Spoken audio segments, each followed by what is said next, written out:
Assalamu alaikum from Frederick, Maryland.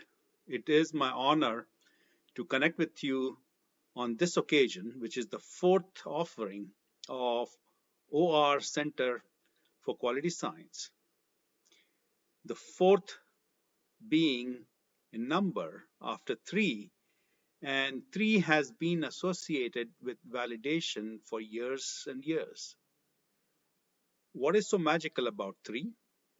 And doing something three times, why does it qualify for validation, has many meanings.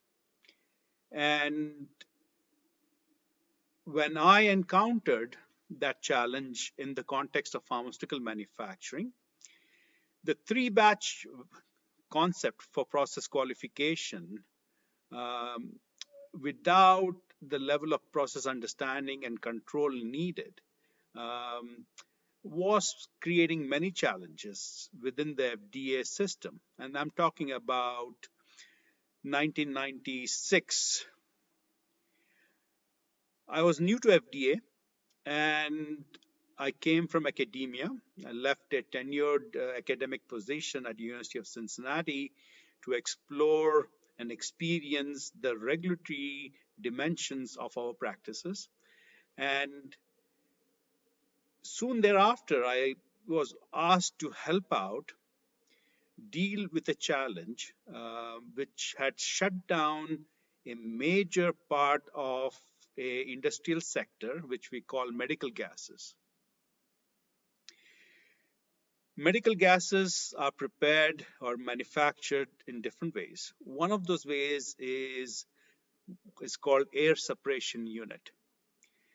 That means air is sucked in to a facility, and using Joule-Thomson effect, you separate the components of air, oxygen, nitrogen, carbon dioxide, etc., into component gases, and on that basis create a manufacturing program which is almost completely automated, online controls, and for medical gases like carbon dioxide, nitrogen, and oxygen. So the challenge we were facing then was my regulatory colleagues on the GMP inspection side had determined that the process of manufacturing medical gases was not validated. And they essentially had shut down the industry, and there was a congressional inquiry of what is holding us back and what is the challenge here. So the center director asked me to take and describe the problem and offer a solution to this problem. And I took a group of FDA GMP inspectors and compliance officers, and we took a minivan from FDA pool and drove up to a air separation unit in Pennsylvania. So as we walked in there, immediately people said, "Oh, we need to help us. You have shut us down." And so I started asking questions. I said, "What are the issues from your perspective?" And one of the issues was CFR Part 11 compliance. I'll keep that aside for now. And the other one was adherence or compliance with the USP monograph. And one of the tests in the USP monograph for some of those gases is organoleptic. And what is organoleptic means? Making use of your senses of smell, taste to test something. So the organoleptic test for one of those gases in the USP was to smell and check mark whether you had any objectionable smells in the gas. So they were not doing that test. So I asked, why aren't you doing that test? And the answer came back, we control our manufacturing very precisely. It's all automated. And we manufacture gases for both medical and for semiconductor sectors. The requirements for semiconductor use of our gases is 99.99995% purity, whereas USP asks for 99.5% purity. So we plus these are liquefied gases, and doing organoleptic test is difficult for us in this. But now that we got the warning letter, we are doing it, and we will demonstrate how. The factory is so much automated that the SOP for manufacturing and doing the organoelectric test was a truck driver comes in, the tanker is filled up with liquid gas, and at the end of the filling process, he will open a chute and go near the liquid gas flowing and do this and say checkbox, passes the USP test. It was mind-boggling to me. Then the second question was, what else?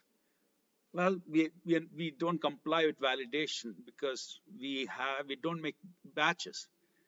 Our manufacturing is continuous, and the warning letter says we have to make 3 batches. And it was mind-boggling.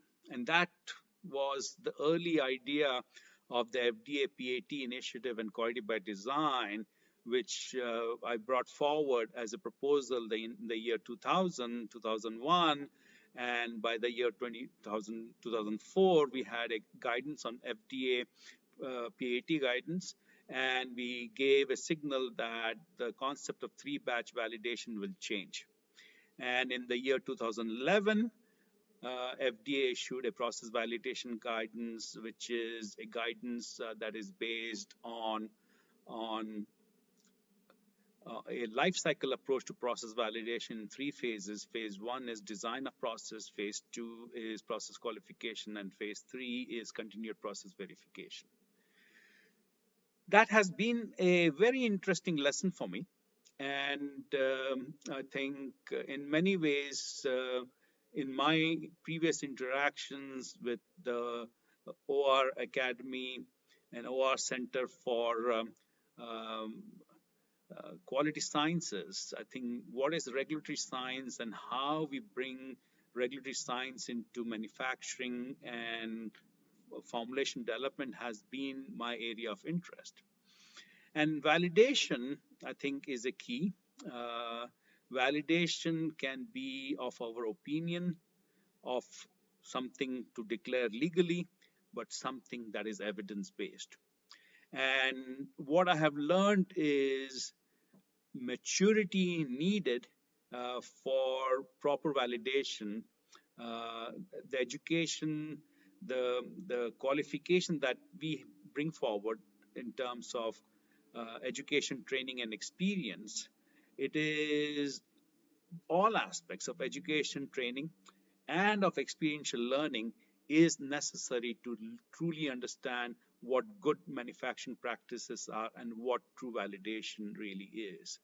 And among the few who have dedicated their careers and efforts to this is Obed and Ruhi, and it has been a pleasure to be able to support their effort. And I'm confident that the session on validation that you are undertaking will give you an amazing opportunity to learn the technical aspects, but also learn from the experience. Experience is to feel, and we feel emotions. And without making sense of our experience, that is feelings, one cannot achieve and continue to develop professionally. So I wish you the very best. I pray to Allah that this session will provide you the opportunities to open your eyes and to appreciate validation in all of its nuances. Validation of self, internal validation, and external validation. Thank you for giving me this opportunity to share some thoughts. Assalamu alaikum.